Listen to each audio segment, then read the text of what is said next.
Environ 50 000 personnes sont touchées par des lésions de la moelle épinière chaque année.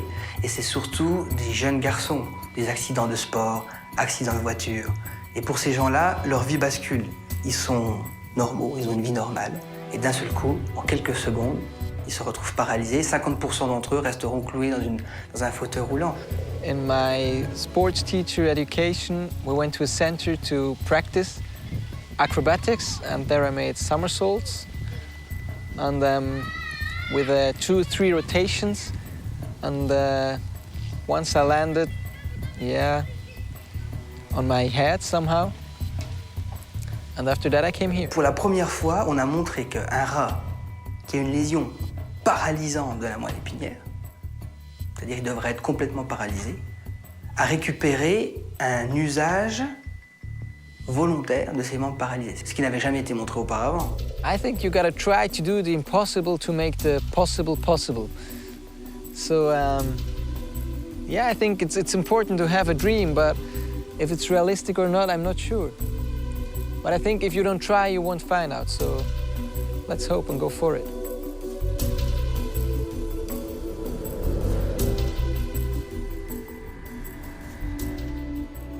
Chez le rat comme chez l'homme, c'est le cerveau qui est le grand chef d'orchestre de la marche.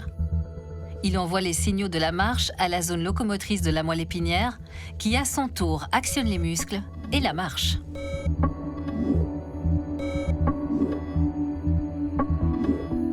Lorsque la moelle épinière est lésée, à la suite d'un accident par exemple, les signaux provenant du cerveau sont interrompus. C'est la paralysie. La zone locomotrice de la moelle épinière n'est en revanche pas détruite. On dit qu'elle est dans un état dormant. Les chercheurs ont donc tenté de ranimer cette zone dormante en injectant des traitements pharmacologiques et en appliquant des électrodes sur l'aspect dorsal de la moelle épinière pour la stimuler électriquement. Ils espéraient ainsi faire remarcher des animaux paraplégiques. Et ça a fonctionné. Good job. Yes. Yes, good. Mais le meilleur moment, si tu veux, c'est la première fois qu'on observe des mouvements volontaires. Parce que quand je dis mouvement volontaire, c'est 2-3 pas vers l'avant. Le raton, il marche sur le côté, il a une tête, on voit qu'elle vraiment elle essaie avec toute sa force de marcher. Et là, on est tous autour du rat en disant « Waouh, c'est fou !» Mais il y a des gens qui disent « Ouais, mais c'est involontaire. En fait, c'est le tronc qui va vers l'avant, qui déclenche des entrées sensorielles, et puis elle tombe en fait vers l'avant, etc. » On dit « Oui, peut-être, c'est vrai. » Et on continue à entraîner les rats. Et chaque jour, le rat est meilleur. Chaque jour. 2 semaines, 3 semaines. Après 4-5 semaines, le rat tient debout et quand elle décide, ouf, le rat se met à sprinter vers l'avant, passer des obstacles et même courir le long d'escaliers. Et là, on se dit, waouh, c'est obligé d'être volontaire. Good job. Push it, push it, push it. Come on. Push it. Stairs are in front. Good, good, good. Come on, push, push, push, push, push, push, push, push, push, push, push. Good. Ce qui m'a vraiment étonné, c'est des gens, des scientifiques même de renom, ont été capables de dire « Mais non, ces mouvements ne sont pas volontaires. Mais comment on peut imaginer qu'un animal puisse monter le long d'escaliers sans un certain contrôle du cerveau ?» Donc c'était une surprise pour nous, mais j'ai utilisé en fait ces critiques pour motiver mon équipe et leur dire « Très bien, la science, c'est aussi accepter la critique, et utiliser cette opportunité pour en fait aller encore plus profond dans la compréhension des mécanismes. » Et les gens disent « Ah oui, c'est incroyable, mais c'est étonnant quand même, hein, parce que le cortex moteur du rat ne contrôle pas la marche. » Et là, t'es énervé, tu dis « Mais comment c'est possible, tu vois ?» Et moi, je me rappelle encore rentrer de cette conférence, je suis dans l'avion, je regarde par la fenêtre, putain, là, je suis énervé d'une force. Et je retourne au laboratoire le lendemain, et là, je dis au gamin du labo, je dis, ça va être dur, mais il faut qu'on enregistre le cortex.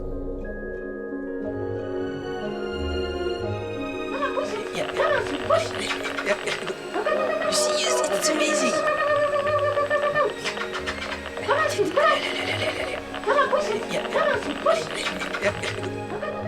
Crois-moi, le jour où on a enregistré le cerveau pour la première fois, là, j'ai tout mon labo autour de moi. Et on est en train d'entendre la symphonie cérébrale, en fait, hein, quand un animal paralysé marche volontairement. Et là, les gens, même personne ne parle. Il y a un grand sourire, et tout le monde est là. Qui va pouvoir nier cette évidence?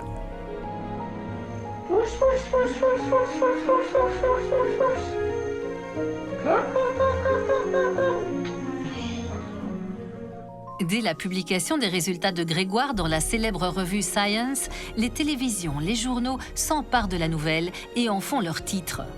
Très rapidement, ils évoquent l'espoir de futurs essais sur l'homme.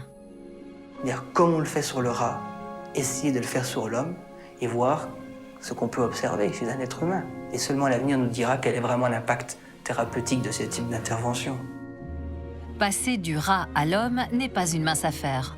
Dans un premier temps, il faut équiper entièrement une salle à l'hôpital de Lausanne. Une salle permettant d'utiliser un nouveau robot spécialement conçu pour les humains. Tout comme pour les rats, le robot permet de soutenir les patients sans leur appliquer de contraintes. Il permet aussi de faire varier l'intensité du support corporel appliqué sur les patients. Plus le support corporel est important, moins le patient doit faire d'efforts pour se tenir debout. Le but est de pouvoir progressivement diminuer ce support et que le patient soit capable de supporter lui-même une grande partie de son poids. La salle est également équipée de toute une série de caméras infrarouges. Ces caméras détectent des capteurs positionnés sur les patients. Grâce à elles, il est possible d'analyser la marche et d'adapter les stimulations en temps réel pendant que les patients marchent. Notre espoir, c'est de pouvoir effectivement utiliser ce type de technologie sur des patients humains, pas pour que les gens aient marché dans la rue ou montent des escaliers comme les rats, mais l'utiliser vraiment durant la réhabilitation, de sorte à forcer, promouvoir la communication entre le cerveau et la moelle épinière.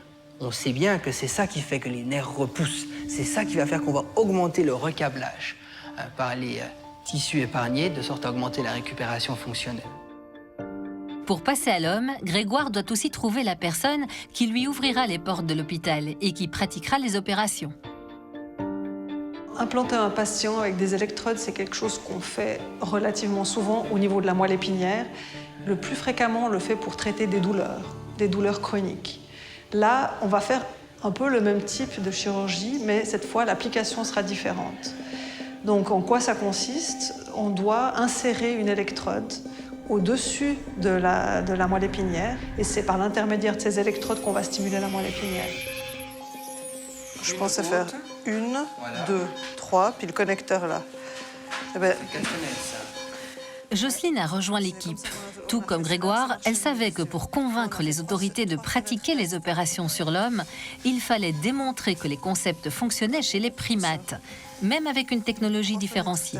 Puis ensuite le connecteur 1 en dessous. Personne n'a jamais amélioré la marche d'un singe avec une lésion de la moelle épinière grâce à des thérapies de neuromodulation. On n'a aucune idée de si ça allait marcher ou pas. Start therapy. Therapy on. Can you tell? Oh, yes. Yes. Voilà. Allez, oui, my boy. Pour la première fois, on a vu un singe qui avait une patte paralysée récupérer une marche qui était presque normale. C'est que la patte traînait et d'un seul coup, quand on a branché l'interface cerveau-moelle épinière, l'animal s'est mis à marcher d'une manière coordonnée. À chaque fois qu'on pouvait détecter son intention motrice, hop, il réalisait un pas qui était coordonné, comme si presque il n'avait pas de lésion. C'était complètement incroyable, Vraiment, ça restera un moment très fort de ma vie scientifique parce que j'ai attendu tellement longtemps pour voir ça et c'était un beau moment. Pour David, toujours lié à son fauteuil roulant, 5 années se sont écoulées depuis son accident de sport. David est toujours motivé pour intégrer l'étude, même si les blessures sont toujours présentes. I remember it. When I landed, I could feel something like hitting my head or just strange feeling. And I was like, oh, please, not another concussion. I had a few concussions when I was younger. So then I tried to move my arms and I couldn't move them. I tried to move my legs, they didn't move. And then I tried to breathe and I realized, well, there is no air left, all the stuff in front of the mouth. And then, of course, I was in crazy panic. This is the accident.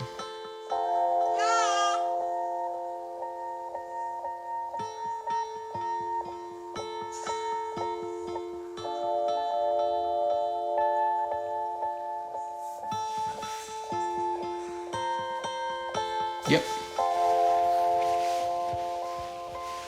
Yes, many years ago.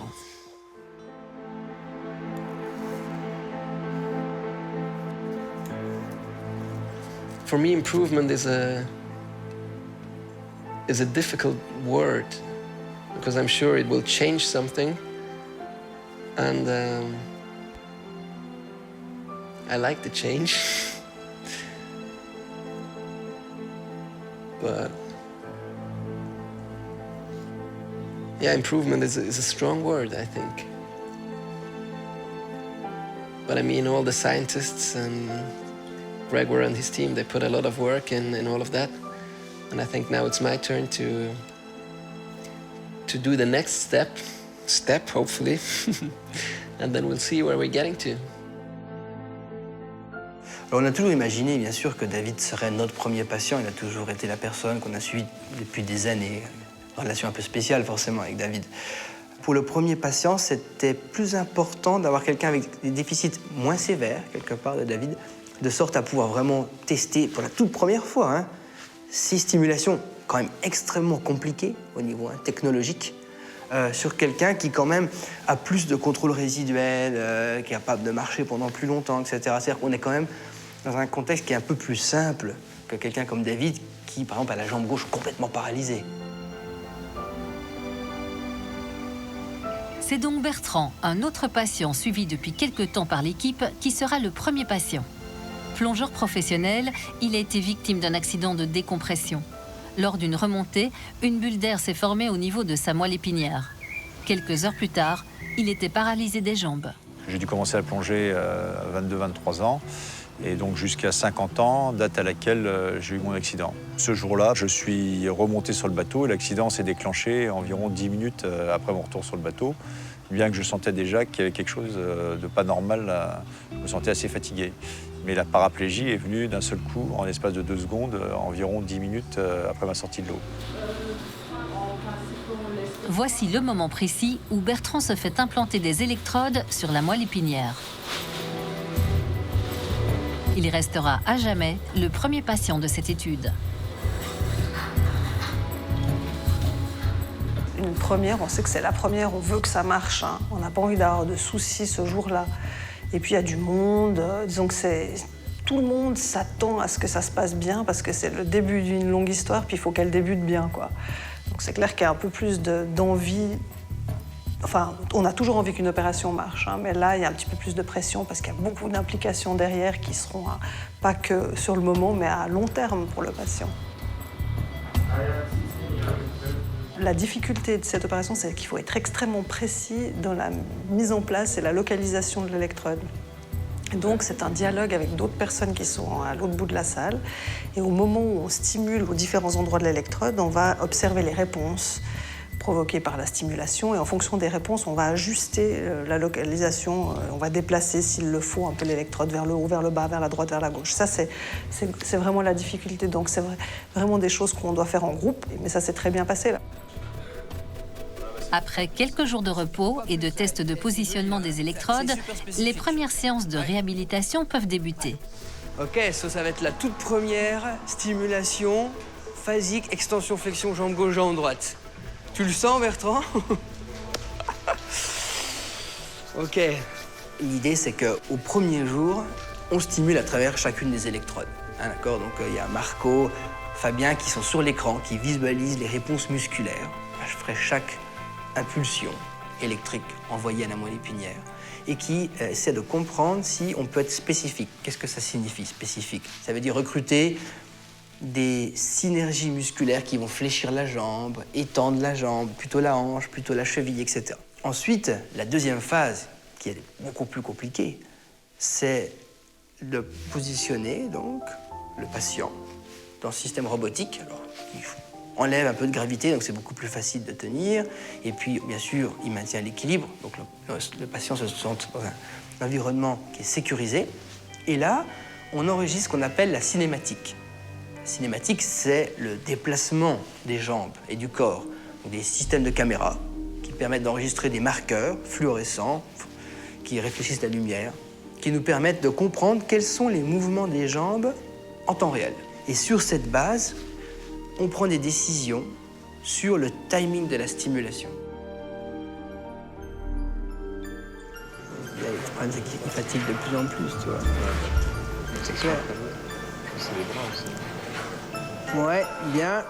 Tous les jours, les thérapeutes et l'équipe tentent d'optimiser les stimulations et les programmes avec Bertrand. Sur le tapis roulant, avec ou sans béquille, avec plus ou moins de soutien corporel appliqué par le robot, Bertrand s'entraîne désormais dans cette salle 4 jours par semaine, pendant 6 mois.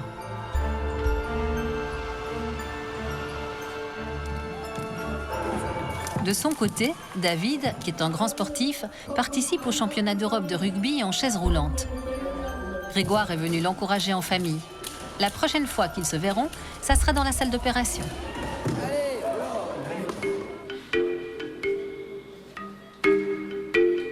La veille de l'opération de David, j'ai très mal dormi. Parce que sans, tu vois, la localisation extrêmement précise de cette électrode, je savais qu'on n'arriverait pas à bouger cette jambe gauche. Et ce moment a été extraordinaire parce qu'en fait, en 1 heure, qui est rien, on a positionné cette électrode. Attends, on a stimulé, etc. Et là, on était là, on s'est regardé avec Marco. C'est parfait. On était sûrs, voilà, c'était top. Les premiers pas de David dans le robot sont difficiles. Comme pour Bertrand, il faut trouver les bons réglages, les bonnes stimulations.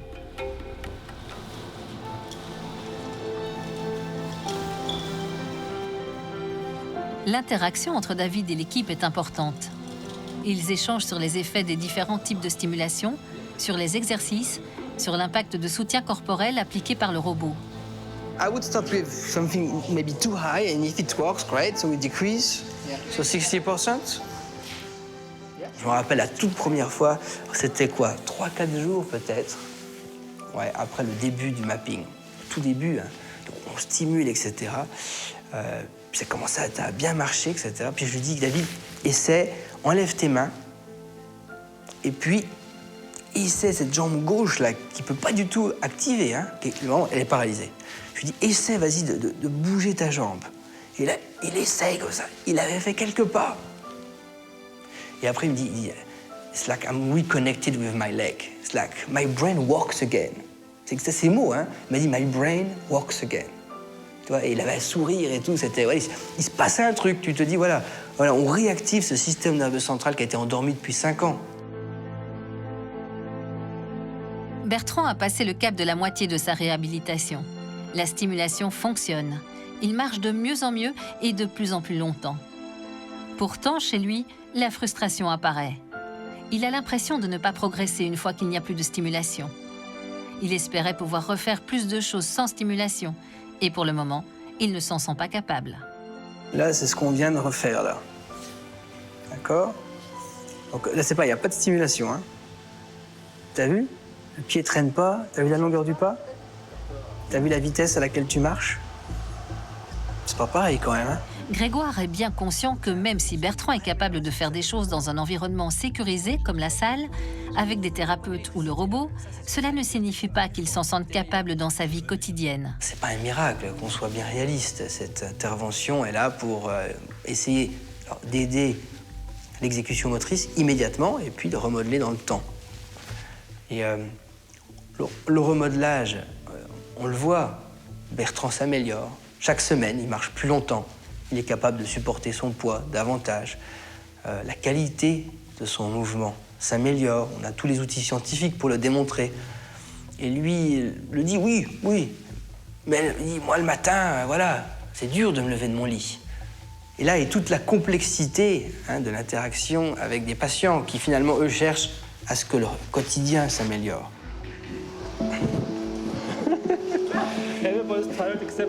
La deuxième phase de la rééducation qui commence consiste à adapter des exercices aux besoins quotidiens de Bertrand et à lui redonner confiance.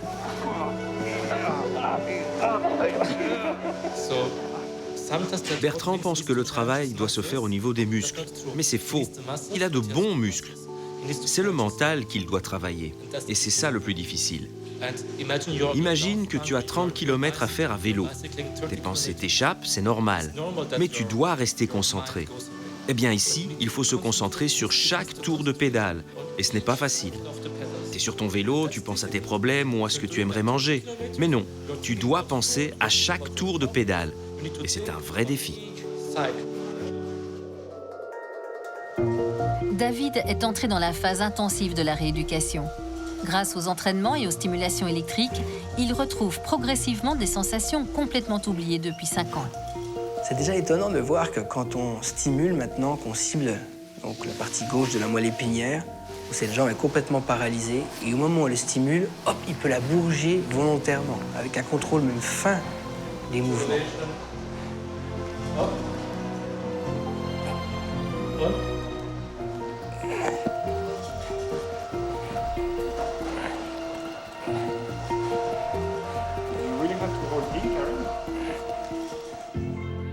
Moi, mon rêve, ce serait que David puisse rebouger sa jambe gauche qui est paralysée. Et puis qu'il puisse se déplacer en béquille, par exemple, d'une manière beaucoup plus agile. Ça serait quelque chose d'extraordinaire.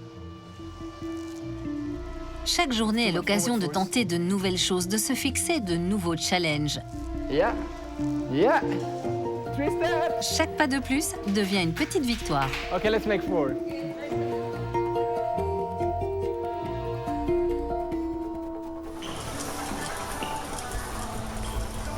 David travaille maintenant l'endurance.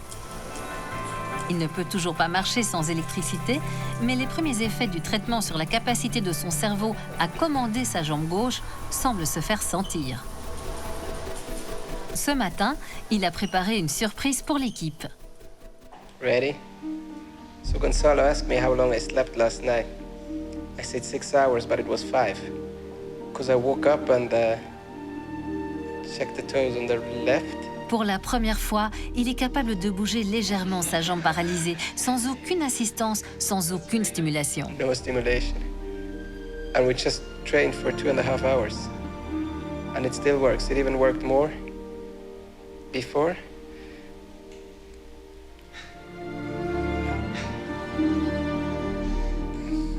Yep. Maybe some plasticity, huh? Let's see. Yeah.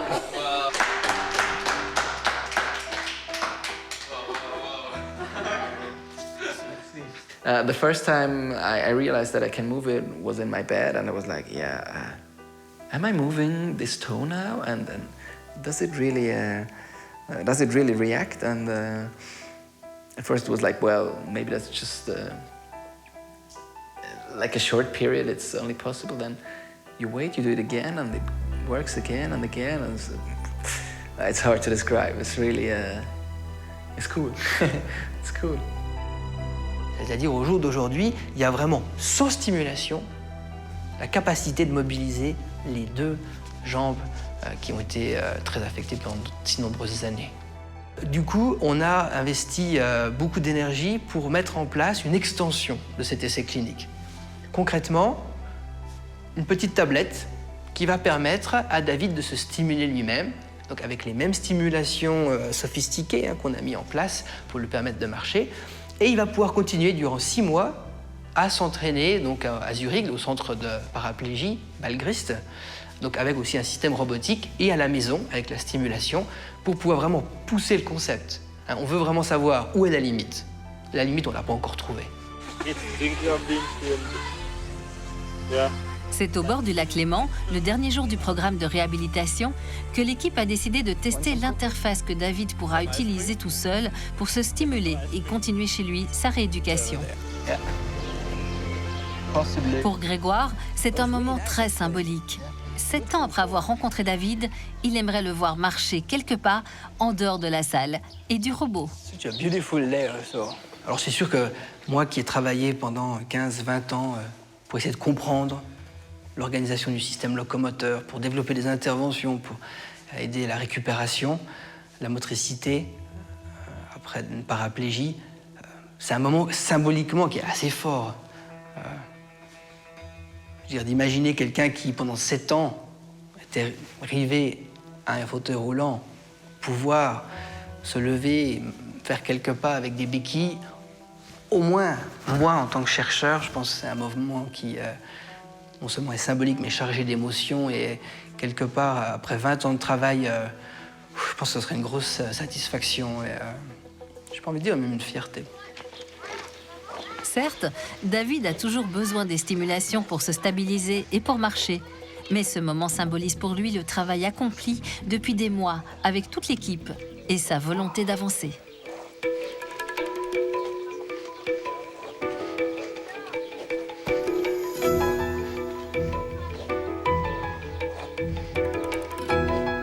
For each individual going the way that we did here and investing the time and the energy we did is really hard.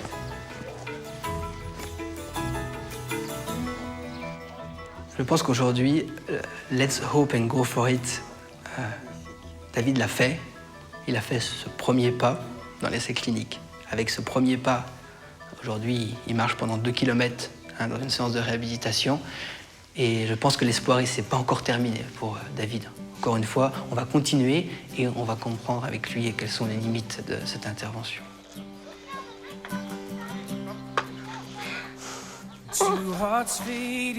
Probably we will continue trying the impossible to make the possible possible.